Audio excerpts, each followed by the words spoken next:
So for those that have never been on our program before on this series, this is called the MS Neuro TV.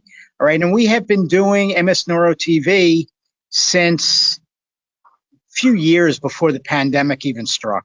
So we were doing MS Neuro TV, we were video recording our presenters, and then we would show it on the air later on, and then we would have the presenter on during the showing on our channel here, and that presenter would be there to answer questions. But, you know, of course, COVID changed everything, and so we decided to make MS Neuro TV a live program, and it fit in so much better with what we were doing. And so tonight, you could see it. I mean, we are MS Neuro TV. And my name, for those that don't know, very few, right, is Stuart Schlossman. See, I have to look. I almost had to look and remember who I was. Why? Because, well, this program is about cognition. So, you know, I too forget. All right. And yes, I'm president and founder of MS Views. I'm also an MS patient. Clearly, I know I'm an MS patient, but I do forget about this because I want to forget about it. And we go forward, and you'll be hearing a lot about different things to do with cognition tonight. So we are supported tonight for this program by BIOGEN, and I hope that you all can thank BIOGEN, all right, for their support, so that way we could do this MS Neuro TV series. So before I introduce our speaker, I want to let you all know that he's going to be speaking for approximately 30 minutes. About what, I have no idea, because Dr. Harris lives in the moment, all right? And so instead of preparing what he's going to talk about, he likes to live in the moment. He's going to teach you all about living in the moment as well, all right, doing things for what feels good at the time. And Dr. Harris will, you know, eventually get to the point. I had to give him a time of when to stop, so that way I know when to come back on. And the reason for that is that's when we're going to take everybody's questions. So let's get this program started. I'll introduce you as Dr. Rick Harris. Dr. Harris is a clinical psychologist, and he's an MS Views and News supporter. He has been involved with the workings of MS Views and News probably since our inception, and that means when we began.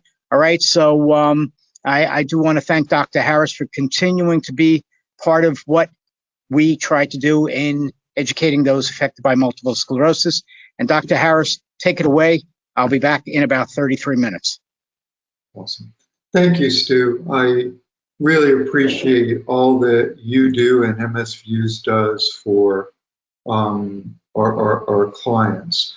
You know, so often when we talk about chronic disease, we neglect to talk about the psychological changes or the cognitive changes. And so I'm really honored tonight to be able to share with you some of the cognitive changes that we see in MS and some of those cognitive changes that those of you who have MS might experience. But more importantly, as we go through my talk today, what's more important is to take a look at what we can do about those changes. So if I could have the next slide, please, Bill. Thank you. You know, when I started to take a look at, I know Stu said that I live in the moment, but I did prepare for tonight's talk. You know, when we start to take a look at what is MS, you know, simply the National MS Society defines MS as an unpredictable disease of the central nervous system that disrupts the flow of information within the brain and between the brain and body. So it goes without saying, if there is a disruption of flow of information, that this will impact and affect cognitions, or there will be cognitive changes. Next slide, please.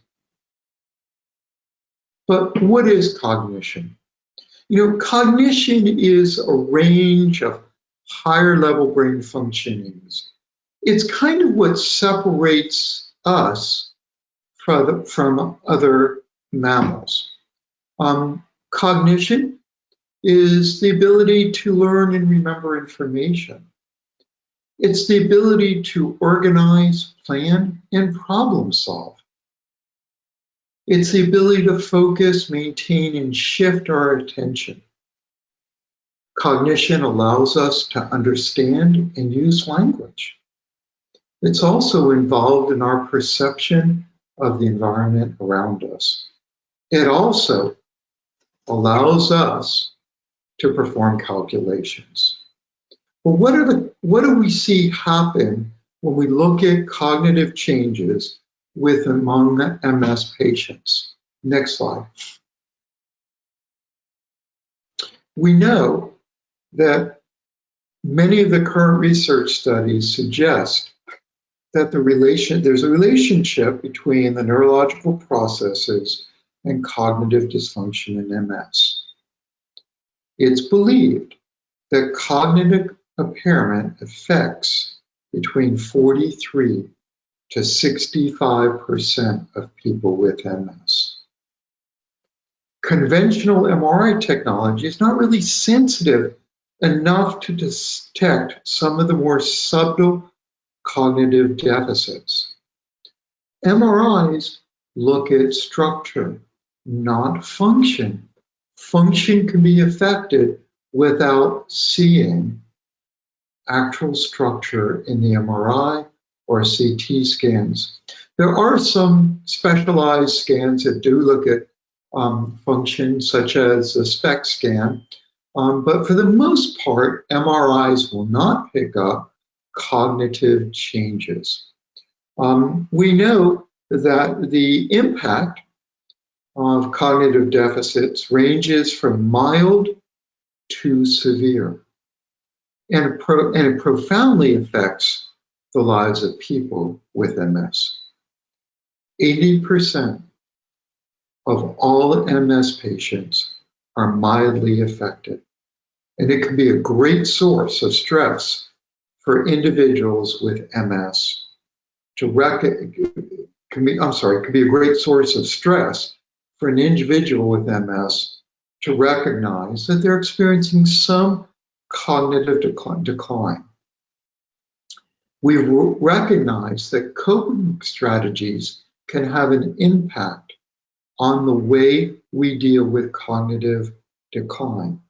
We'll talk a little bit later about coping strategies as well. Next slide, please. You know what, that's important, thank you. So most commonly what we see, the difficulties reported are memory, attention, planning, and problem solving. Those are kind of what we call executive functioning or higher functioning. Information processing, word finding, and visual perceptual problems. Is with other MS symptoms, they can fluctuate, they can vary. It's a hidden symptom. It may not be apparent on bedside testing. Not only that, there's a stigma associated with our own cognitive decline. And so we're more reluctant to talk with someone about that or share that with someone. Next slide, please. What's important to understand is cognitive problems are weakly related to other disease characteristics, meaning you may have no physical limitations and can have significant cognitive impairment, while someone else who is quite disabled physically can be unaffected cognitively. So the degree of the disease characteristics are not predictive at all of cognitive decline. Those people that experience severe, significant cognitive impairment may not have significant disease characteristics. There's no relationship to the disease progress and the cognitive decline. Changes can occur at any time. It can occur at any time during the disease progression. Cognitive function is correlated with obviously brain lesions, and they can occur with any disease course. Most likely, if you experience cognitive impact, it will be during an exacerbation. The changes are extremely very slow. Next slide. What becomes important is for you to start to recognize the first signs. Early recognition, assessment, and treatment are important because cognitive changes along with fatigue can significantly impact your quality of life, your relationships, your activities and employment. The first signs can be really subtle and noticed first by the person with MS or by a family member or colleague. These are some of the first signs to be aware of and to recognize. 1, difficulty finding the right words. Having difficulty as I express myself to come up with the right words. And some of what we're talking about is also, as I know, part of the normal process of aging. So we need to be careful what is normal cognitive decline and what is exacerbated by MS. So it's not uncommon as we age to have difficulty finding right words. Another first sign, difficulty remembering what to do on the job or during your daily routines at home. Having difficulty remembering a task that became so remote to you. For example, difficulty remembering how to brush your teeth or what to do on a specific task on a job. Another first sign is when you find it more difficult making a decision or showing poor judgment. That all of a sudden, where you've been logical and making good choices in your life, you start to maybe become impulsive and your judgment becomes a little poor. Another sign of cognitive decline. Difficulty keeping up with your tasks or difficulty maintaining conversations. What we see is this is what we call difficulty with executive functioning. And executive functioning is typically located in the front of the brain or the frontal or prefrontal lobe. Difficulty with job or school performance. Again, another sign of cognitive decline. These are also not uncommon in the aging process, so it becomes important. Next slide, please. What becomes important is that we seek assessment. Assessment can be done by neurologists. There's a whole field that specializes in cognitive assessment called neuropsychology. And in neuropsychology, we can assess cognitive deficits and strengths. And a cognitive rehabilitation plan may be recommended. Cognitive rehabilitation includes a combination of restorative and compensatory activities. So if you suspect that you are experiencing some cognitive decline, it is important that you let your neurologist know. I often have gone to medical seminars and have met with pharmaceutical companies, and I've always said, I just never understood why there's so much marketing of medications directly to us as consumers. And pharma has always told me that's about education. so that we know enough to ask. What I'm hoping to do is to give you enough information so that you're able to talk to your neurologist about this. You might also ask if you're experiencing any cognitive decline for referral to a neuropsychologist or a psychologist that can do an assessment and to determine if that cognitive decline is part of a normal aging process or part of the disease process of MS. But let's talk about this. What is it you can do? What are some restorative activities that we can do to compensate for cognitive decline? Unfortunately, cognitive decline cannot be reversed. But there are things that we can do that help us rehab and restore our functioning, or help us adapt, if you would. That's a better way to understand that. It's more adaptive. So the first thing that we can do, is to combine modes of learning. We will be more likely to remember something if you see it, say it, hear it, write it, and do it. Remember that.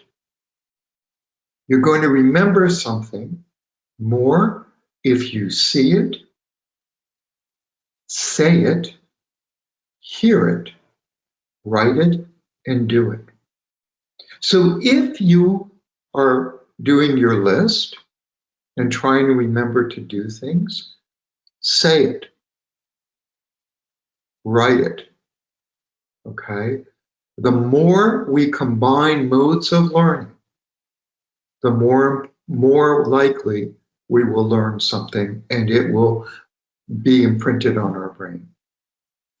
Another thing that you can do is to repeat and verify. Repeat what you hear and verify that it is correct. That will help improve your attention and memory. So I might say something like, "Hey, Stu, this is what I heard you say. Is that what you said?" So what's happening is I'm taking and using different cognitive processes. I'm not just relying on my auditory process. I'm now using an expressive language process and imprinting it in my memory. Spaced rehearsal. Repeat and practice information at intervals, spread out over time to improve your ability to store information. Repeat and practice information at intervals, spread out over time to improve your ability to store information. So think about it. You know, all of us today have computers, we have hard drives, right? The more I rehearse and repeat something, the more likely it is going to be imprinted on my hard drive, my brain. You know, I remember, before cell phones, and we used to memorize telephone numbers. And telephone numbers were originally designed with 7 numbers before we added the area codes. And that's a chunk of numbers that was research showed that we could remember easily. So if you remember, someone would tell us their phone number, and you would remember it by repeating it. And so remember, chunks of information repeated are more likely to be remembered than long strings of information. Build associations. Use memory aids. For example, to remember the name of someone you just met, associate his or her name with a friend or family member of the same name, or with a place, color, or event that sounds like the new name. Build associations. So you might look and say, Dr. Rick, cognitive functioning. And so now it's not just my name. And so when you try to remember my name, you think of the Dr. Cognitive Functioning and Dr. Rick will come up. I don't know if you've ever played some of those word association games, but when you associate a word with a color or an event, the likelihood is that you'll remember it better. Next slide. So what else can you do? Compensatory activities that help make up for function that are no longer well may include. So these are activities that you can implement to help functions that are no longer working well. Consolidate and centralize. I laugh because I have learned to do this myself, and that is designate one place in your home as the Grand Central Information Center. You can put your master calendar there, your bills, your mail, phone messages, your to-do list, your keys, wallet, shopping lists, and more. How many of you all can never remember where those keys are or where you put your wallet? Create a centralized place. I know when I come home on my bar in my kitchen is a bowl. That's where my keys go. My wallet comes out of my pocket and it goes there. Centralize and consolidate. Plan. I can't impress upon you enough how planning becomes so important. Post a large calendar.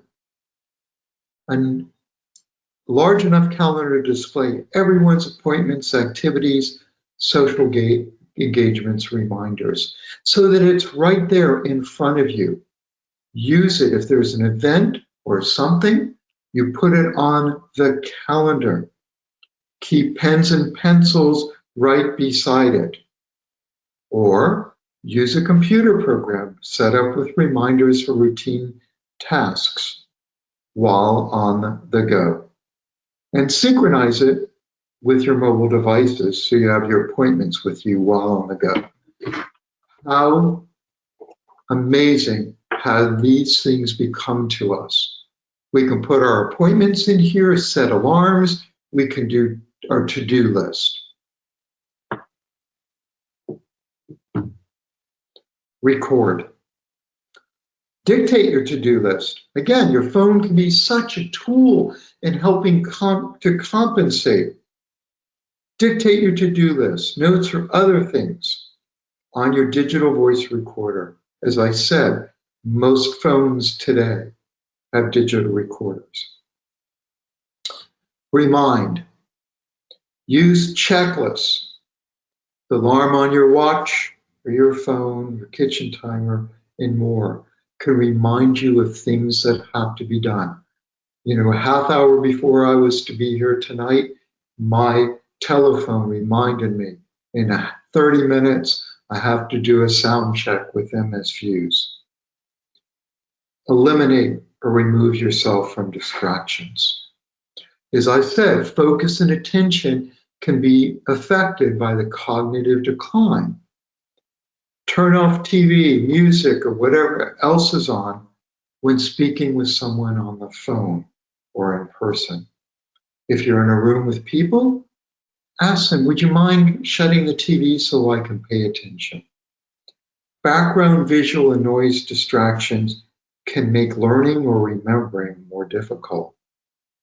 If you can't eliminate the distraction, then ask, can we talk in a quieter place? Don't be embarrassed.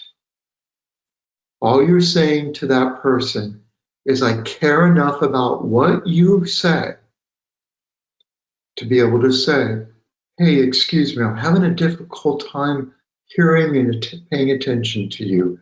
Would you mind if we walked and went to a quieter place? The message that you're saying is I care enough about you. I care to listen. Take a break. If you're having difficulty concentrating, take a break and refresh. There's nothing written. It's not one of the 10 commandments that one needs to just plug through and finish this task. Take a break. Get up and walk around. Come back to it. Right? So often our sense of self affects our ability to compensate for some of these deficits. If you're someone that was able to pay attention, persevere, it's hard to accept. Now you have to take a break. But there's nothing wrong in that. Do one thing at a time. Avoid switching back and forth from one topic or task to another. Finish one thing, or find an appropriate stopping place in what you're working on before you switch to something else. Do one thing at a time. So we value multitasking in our society. But when you start to have some cognitive deficits, whether it's due to aging or MS, focus on one thing at a time, complete it, and move on to the next. So these are some things that you can do to help if you start to notice that there is some cognitive decline. Consolidate, centralize, plan, record, remind yourself with alarms, eliminate or remove distractions. Take a break. Do one thing at a time. What else can we do? Next slide, please. So I've been involved with the field of neurofeedback for approximately 20 years. Next slide. Neurofeedback is a form of biofeedback. Biofeedback is the process of feeding back to us biological processes that are not normally under control. For example, if I said to you all right now, I want you to lower your heart rate. If you didn't have your iWatch on, it would be difficult. You might take a deep breath, you might imagine being in a calm place, but you wouldn't know. However, if I hooked you up to a heart rate monitor and I said to you, I want you to lower your heart rate, by just having that feedback, your brain would figure out what it needs to do to lower your heart rate. Now imagine if I can give your brain feedback to when it's functioning up to its best, when it's better regulated, then we can help improve cognitive functioning. And we can do that through the process of neurofeedback. Neurofeedback has been called EEG biofeedback, neurotherapy. And what we literally do is we measure one's brain's electrical activity by placing 4 electrodes on their head using a portable EEG. Nothing goes in. We're just measuring electrical activity. And now I'm going to set goals that I want that individual's brain to achieve. I want that brain to be better regulated. I want it to be able to focus, pay attention, and I don't want any instabilities. Where we place electrodes is dependent upon what we're treating.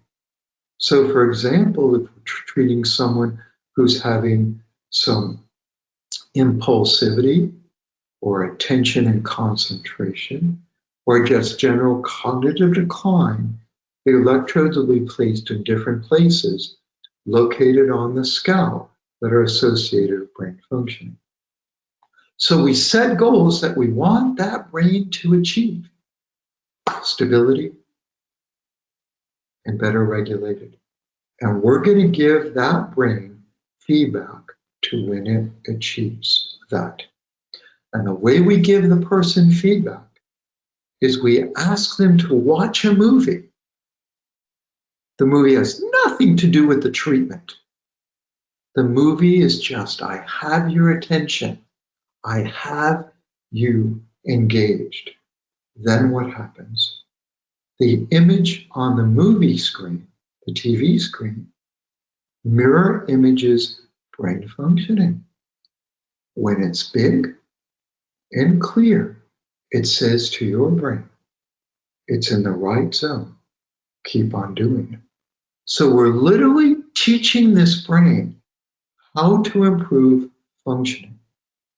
We're teaching it how to be more stable. And this has implications for cognitive decline, anxiety, insomnia, depression, and multitude of headaches, of other dysregulation of brain functioning.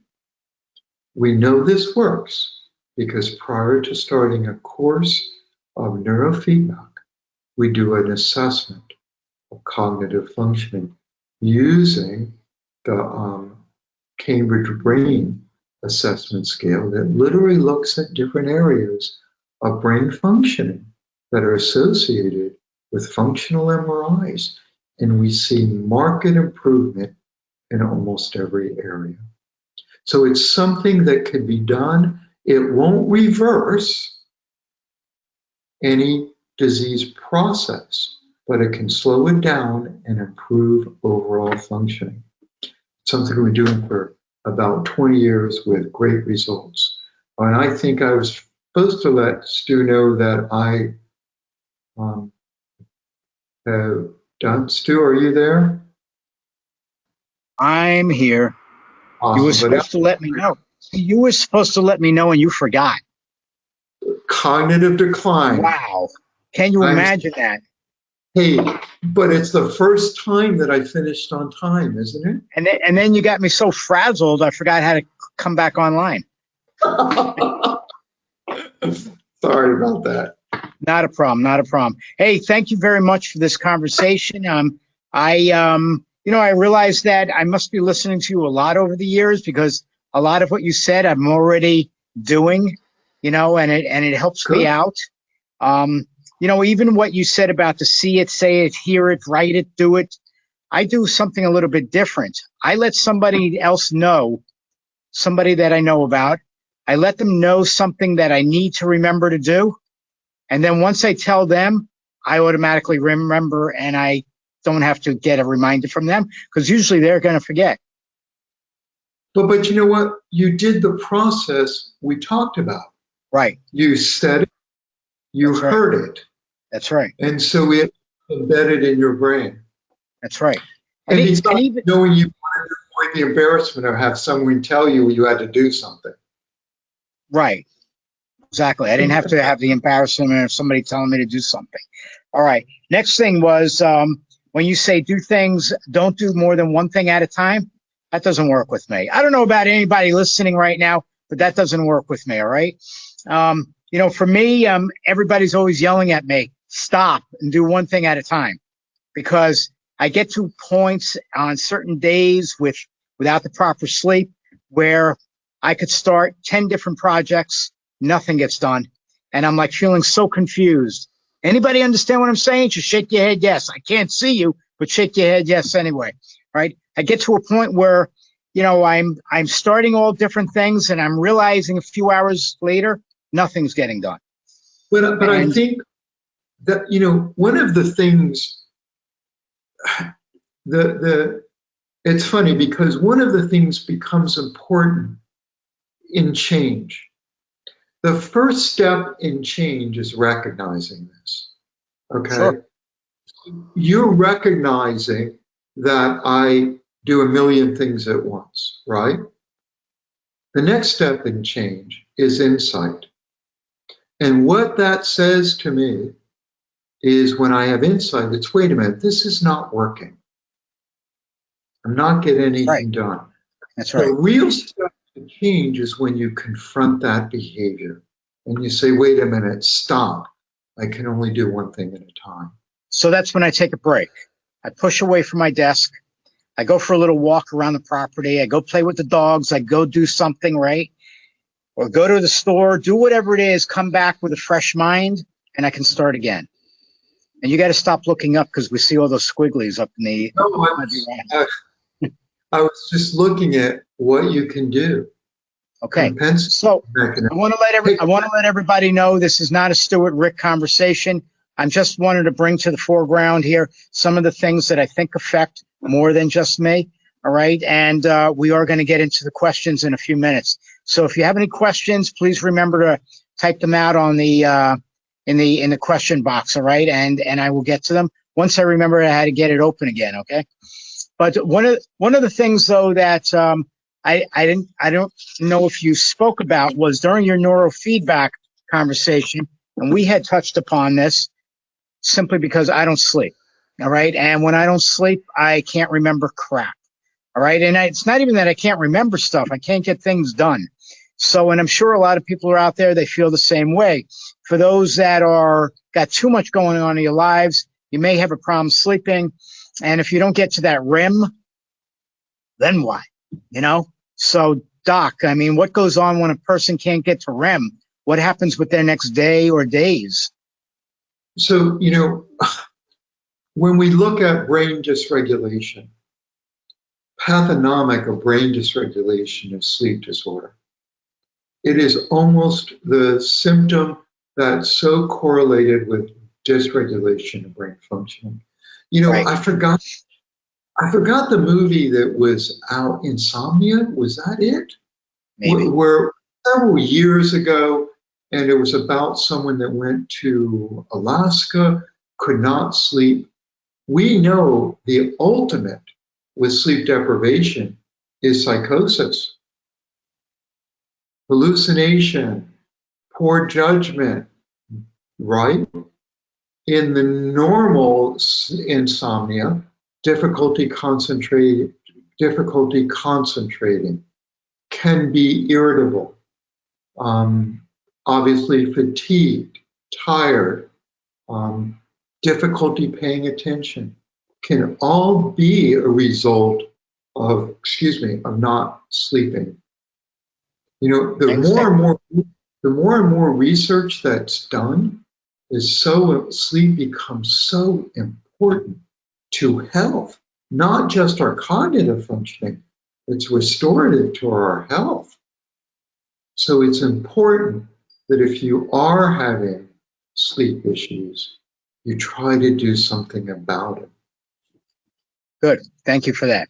All right. And with those sleep issue problems, you said that could be handled with neurofeedback as well. So everybody should know, I am going to be making an appointment to get some neurofeedback and trying to get my butt straightened out on my sleep patterns, which really suck. Okay, plain language, really suck. All right, so let's get into the questions. Before I ask you the first one, though, a person named Becky wanted to just have me say thank you to you for speaking slowly and so that she could understand clearly everything. Okay? Oh, my pleasure, Becky. Thank you. Okay, next, Tracy. Everybody please know, unless you have a really, really strange name, I'm going to say your first name, okay? And if you want us to know where you live, then you're going to have to write that in also. But if somebody's name Aloysius the Diddlehopper, well, that's too well not known, so I won't be saying your name. All right. Tracy, meanwhile, I was asking, what is the percentage for severe affection on cognitive changes? What is the percentage? I'm sorry, severe? Severe affection on cognitive changes. I don't know what affection is meant, but we do know that almost 40, the numbers are 40 to 65% of all MS patients are going to have some cognitive changes. The research shows that 80% will have mild cognitive changes. I'm not sure. Yeah. I don't know. I don't know. Maybe she'll write back in and clarify that question. All right. Next, a person named Tammy is writing, if your cognitive decline is not clearly seen by doctors, especially if MRI does not show any changes, but your daily living is suffering significantly, what words do you use to get your doctors to listen to you? Okay. So I want to be real clear. An MRI will not necessarily show cognitive changes. Cognitive changes are function. MRIs are structure. There is a difference between structure and function. So the way you can do that is just to say to your neurologist, I'm suffering from real cognitive decline. I'd like to have a neuropsychological evaluation. If you don't need a referral in your insurance carrier, you can also just call your insurance carrier and find out who does neuropsych evals. What a neuropsychologist does is looks at all sorts of behavior from memory, attention, concentration, and makes inferences about your brain functioning. And they compare you to yourself and a normative group to make sure that it is a decline and not just a process of aging. Neuropsychologists do that work. If anyone, Stu, we can give my office number out. We do neuropsych evals. Okay, we can do that, but can you do those virtually? No. Right. So that would only be good for you to see the doctor. We do have a screening tool. It's called Cambridge Brain System that can be administered online and remotely. And I just met an hour before I signed on with you with the scientists from Cambridge Brain Systems. Their original work to develop this came out of work with MS patients. It is a brief 20-minute small little tests that can be done online. Okay. All right. Good Thank you for that. Thank you for that. We have a lot of questions. All right. Lots of questions. So if possible to keep any brief, then that's great. But a lot of questions. Okay. All right. Tom is writing, it said in the slides that cognitive change was related to a lesion.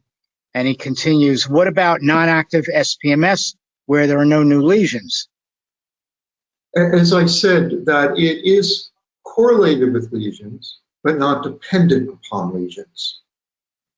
Cognitive decline can occur if a lesion doesn't even appear on the MRI. Trust what you experience. Okay, and I'm not a doctor, but I just want to add something to that. And a lesion stays, okay, until they find a way to, some of the medications do help to reduce the amount of lesions in your brain, but damage caused by a lesion is going to remain that damage because they don't have some way to reverse that yet. So you may not have any active new lesions, but the damage that the doctor is talking about is based on a lesion that's already there. Correct. Okay, thank you.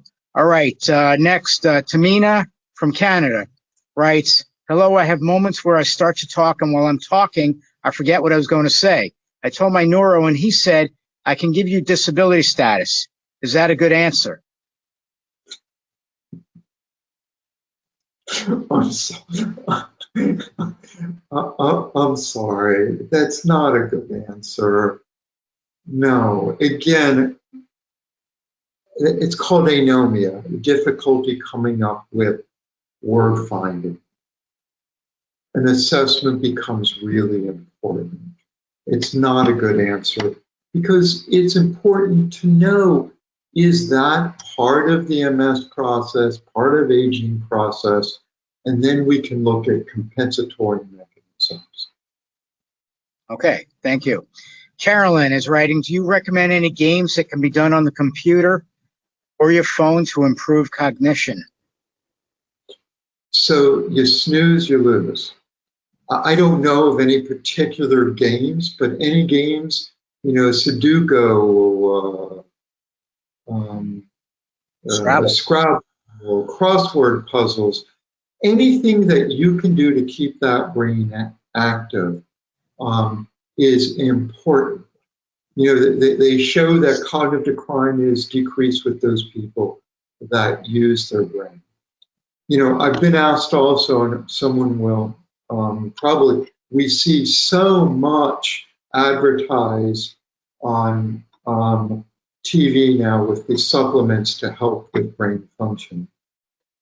I have not seen any research that shows that supplements can be helpful.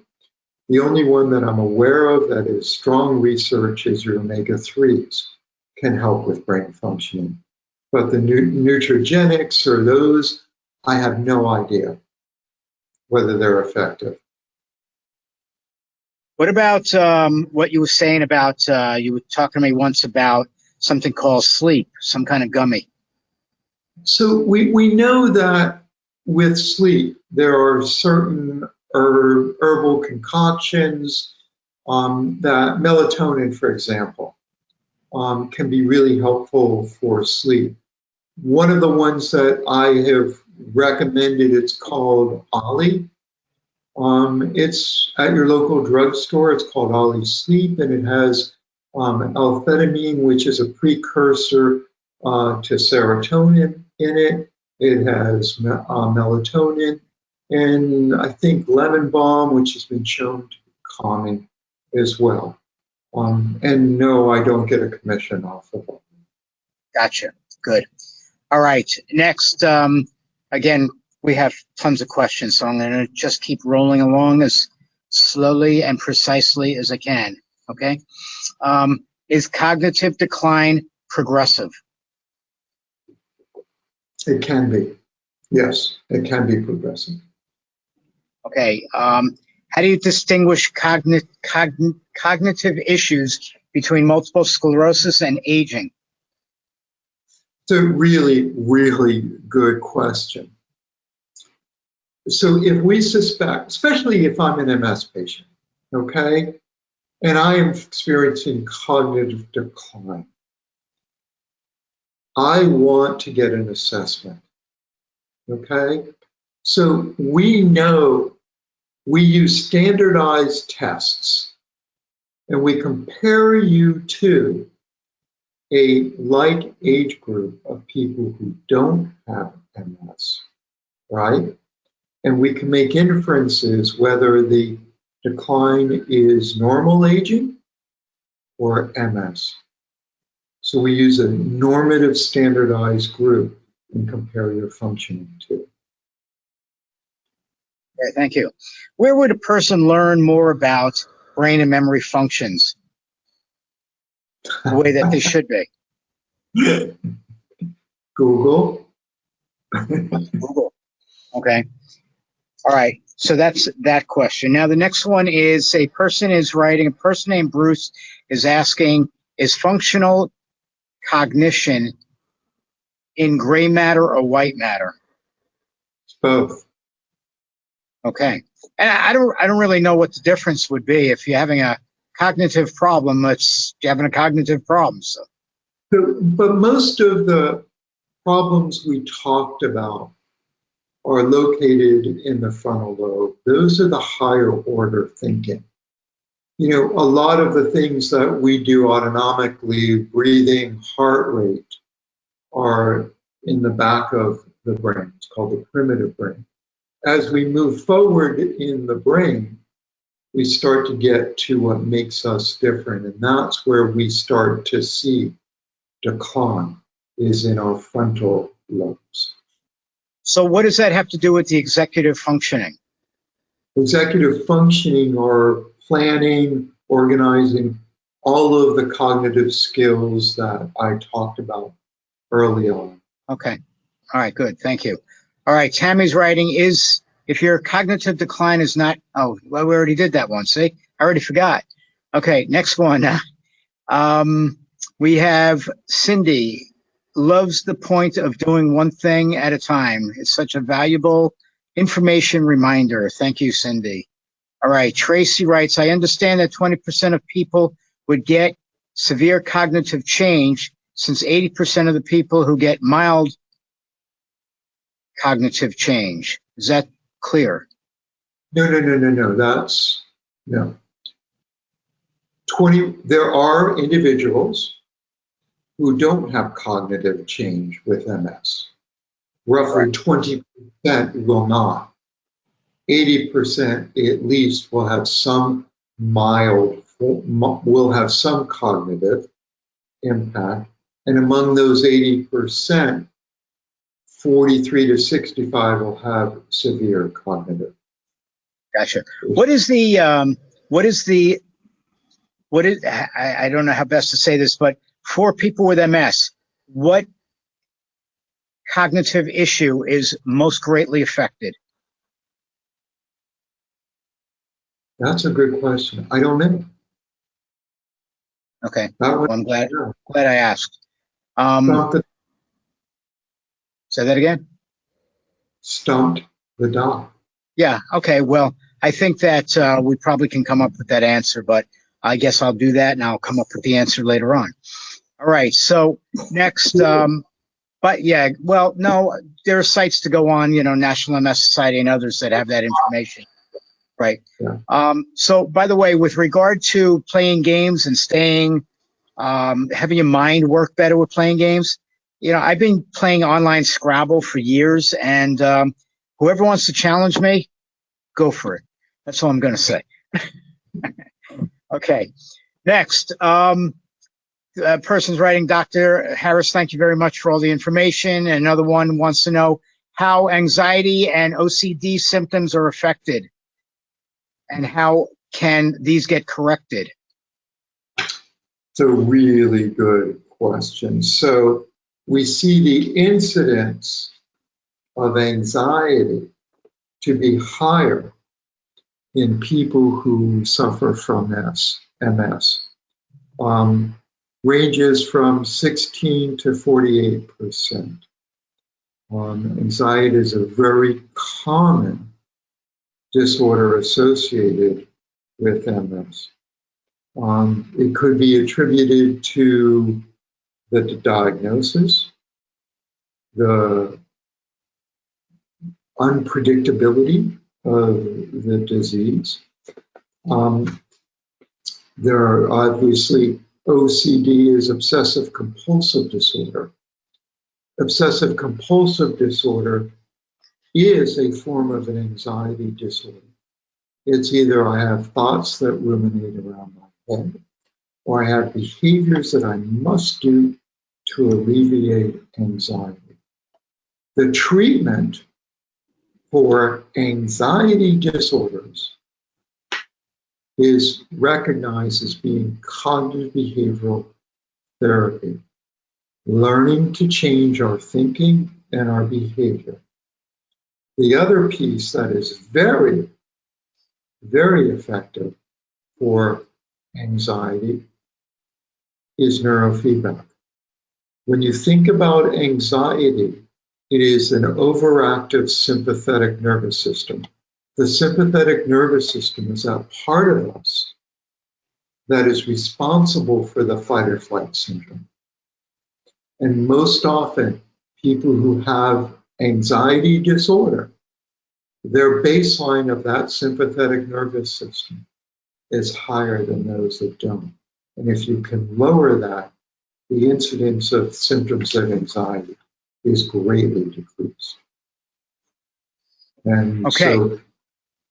No, go ahead. I'm sorry. So it's a two-pronged approach: changing our thinking and teaching the brain to lower that central nervous system function.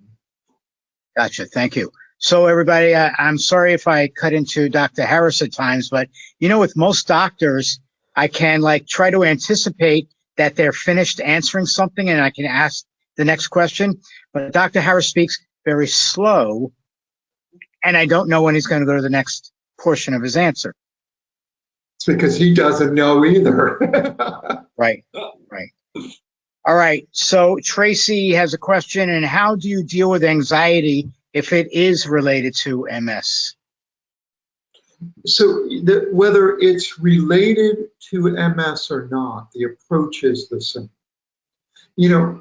Stu knows that in some of my talks, when we talk about the emotional effect or the psychological impact of MS, I talk about learning how to change your thinking. So often, anxiety comes from what we call what-if thinking. What-if thinking is the worry part. And certainly it's not uncommon with chronic illnesses to worry. But we need to learn to stop that worrying. And Stu made, a comment earlier of me believing that it's important to be here now, to be in the present. The most important skill someone can learn, if they're a worrier, is to take life moment to moment. That's all you have control over. And I can assure you, if you can learn to do that, anxiety decreases. I'll tell you how I'm getting anxiety every time I'm called Stu. Ricky. Okay. All right. Thank you for those answers. Next one is from a Debbie asking, how do you display cognitive impairment when applying for Social Security disability income? Well, good evaluation. Want to get Social Security disability? Get a good evaluation. Get a good neuropsych. That's what I was going to ask. It will give you numbers. It will compare you to a normative group. It's hard data that no one can deny. Okay, thank you for that. All right, so if anybody doesn't know where to get that done or handled, you have to contact a psychologist. I think a neuropsychologist, yes? The neuropsychologists handle the cognitive testing? Yes. Okay. All right, great. All right, next one. A person writes a similar question to what I asked earlier. Instead of knowing when the MS cognition is, cognitional or cognitive problems happen from MS or age, this is slightly similar, but could there be cognitive changes brought on by early dementia that could be causing these issues as well? Yes. And how would they learn, or how would they get tested to learn the difference between the two? So they manifest in different ways. Okay. For example? Dementia manifests, first thing we start to do is lose our memory. Okay. We all have family members that all of a sudden they lose their memory. If you stop to think about what I shared with you today, it's more of what we call the higher order, right? Difficulty finding the right word, difficulty remembering what to do on the job. So when a good assessment's done, they can make inferences to the cause of the cognitive decline. Okay, thank you for that. I delayed because I didn't know if you were going to continue. Oh, hold on. Yeah. Okay. So let's go with what we were talking about earlier today also with regard to MS situations where people start having also aphasia. Okay. How do they recognize that as being part of the MS or part of a higher disorders such as dementia? Again, we're back to a good assessment, Stuart. I mean, that's really what we're talking about. Okay. All right. We have to also fatigue. We've talked about in the past how prevalent fatigue is in MS. Primary, secondary fatigue, and fatigue can affect cognitive functioning as well. We know if I haven't slept well that night, I may have trouble calling up names. And we certainly know that fatigue is a big, big impact on people with MS. So you have to really do differential diagnosis so we can adequately treatment plan. Okay. So there's a person named Cindy who worries about not being able to see friends of hers, okay, and that's causing greater issues on, just creating more anxiety in her life. And how does she go about, if she's unable to get to a location to see somebody when she thought that she was going to be seeing somebody, how does she get rid of that kind of anxiety? How to better plan, or how to adjust or not blame yourself for something that's not able to happen? Yeah, that's a really good question. Really good question. And Cindy, as we know with MS, it's so unpredictable. It really is. So there could be a time where you plan to meet friends and, your symptoms flare up and you can't go. And first of all, it's anxiety producing and can be depressing. I think the one thing you can do is, first of all, communicate with friends. Let them know. The other thing you can always do, technology is amazing today, is to say to your friend, listen, I'm not going to be able to make it. Can we FaceTime? True. I mean, it really, we've learned so, if one thing COVID has taught us is even if we can't be connected live, we can be connected virtually. I mean, look at what we're doing tonight. We're reaching, I don't know how many people that we would not normally have reached. I mean, I heard someone from Canada. So Cindy, be creative, right? Use technology. Okay, thank you for that. Now, how do you, with all the looking to understand what happens to cognitive ability, does it get worse, and what should I expect as a care partner for my loved one? There is no formula. For some people, it can be a decline, and others it could be just minimal and steady. There's no predictor here, unfortunately. Okay, thank you for that. Next one is, and this is very interesting as well. How do you track your cognitive changes? Is there any form that can be used at, what you're remembering today and what you're able to not necessarily remember, but even do, tracking what you're able to accomplish or not over time, what you're able to remember or not over time? I don't know of any self-monitoring tools. We certainly professionally use tools. We use tools when someone starts neurofeedback and when they complete a series of neurofeedback. There is this cognitive Cambridge brain system that can monitor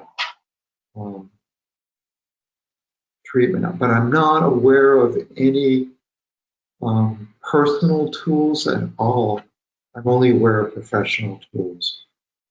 And I apologize about that because that's a really good question. Okay, thank you for that. Is there significant cognitive imbalances for people with MS versus people who do not have multiple sclerosis? The incidence of cognitive decline is much higher among MS patients, obviously. Right. So if a person has cognitive issues and lives with family members who just simply don't want to believe what's going on, how is it best for this person to explain this to others?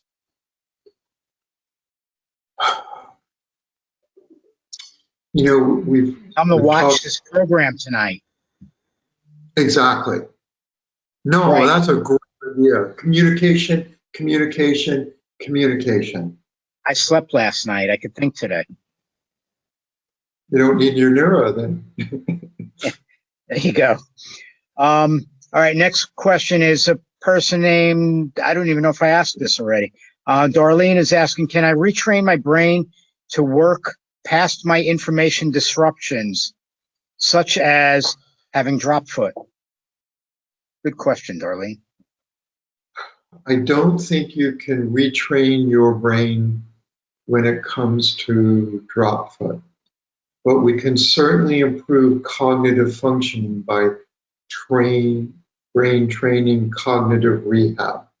You know, so often we can train the brain to improve functioning and we develop new neural pathways.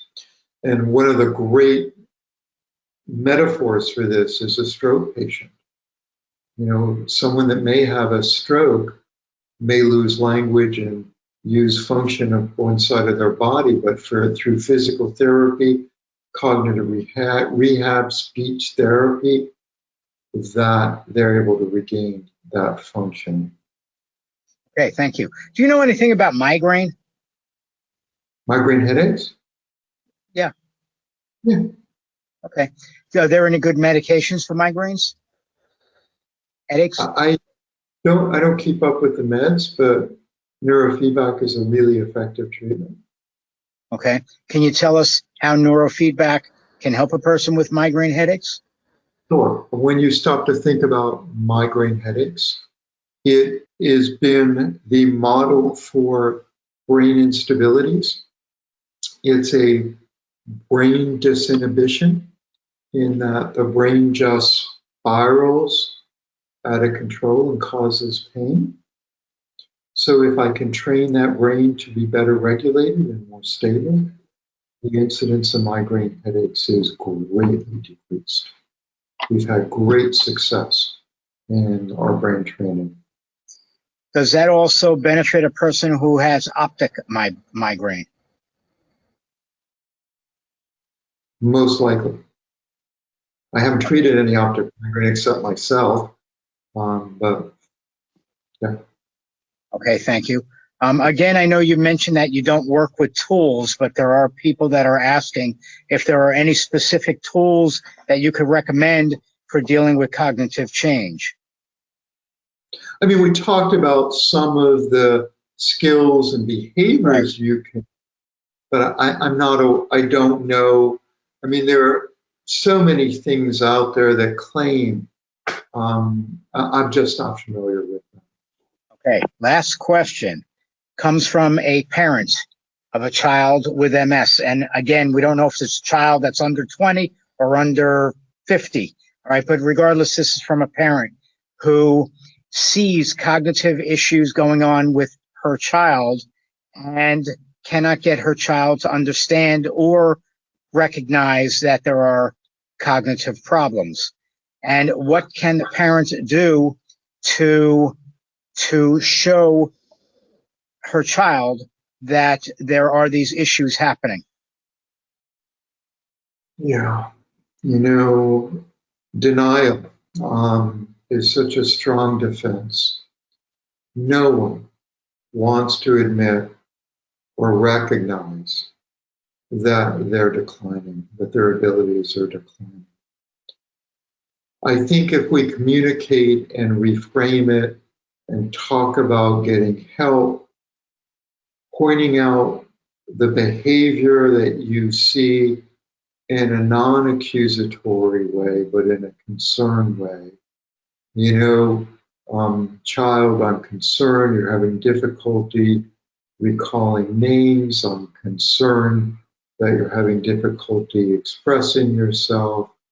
I'm concerned, maybe we should get an evaluation. I think pointing out the behavior in a non-accusatory, non-judgmental way and just expressing concern, it may facilitate that person listening and hearing you. Okay, thank you for that. So before I let you go and before I say thank you again, because I'm not saying that yet, back up, didn't say that. All right, I just want to let people know that this Friday, you can, if you're not already registered, we have our mental wellness chat. And this is happening on Friday this week only because otherwise next week it would have been the day before Thanksgiving and that would not have worked out well. All right, also on the 22nd, we have our Moving with MS Wellness Monday physical therapy with Gretchen Hawley. She'll be on as well. All right. And then I think that's it through, actually we have yoga. At the end of the month, we have yoga, I believe on the 30th. All right. And then soon we're into December. I mean, my gosh, the year is almost finished. Can you believe that?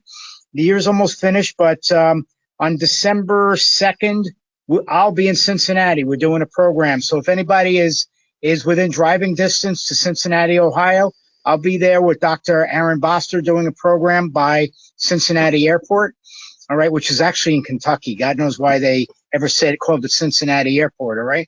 And then on December 4th, we'll be in Louisville, Kentucky, okay? And again, it will be Dr. Boster, and I'll be there as well. And another live program. That one will be hybrid, all right? And we have some great topics happening that night. If you don't know about it, just go to our website, get checked in over there, get registered for the virtual aspect. And again, if you're within driving distance to Louisville, Kentucky, we hope that you'll go to our website and get registered to attend the live program. But for now, I did want to just thank Dr. Harris for everything that he does, okay, for many people affected by multiple sclerosis as well as other disease states. And he's very well recognized in South Florida and virtually, of course, since the pandemic began. So, we will keep on doing these programs, and Dr. Harris will hopefully remember to come online when we ask him to, and we'll go forward that way, okay? But thank you again very, very much, and I want to thank everybody online for being here, and I want to thank BIOGEN for supporting this event, and I am going to say good night. Good night, all.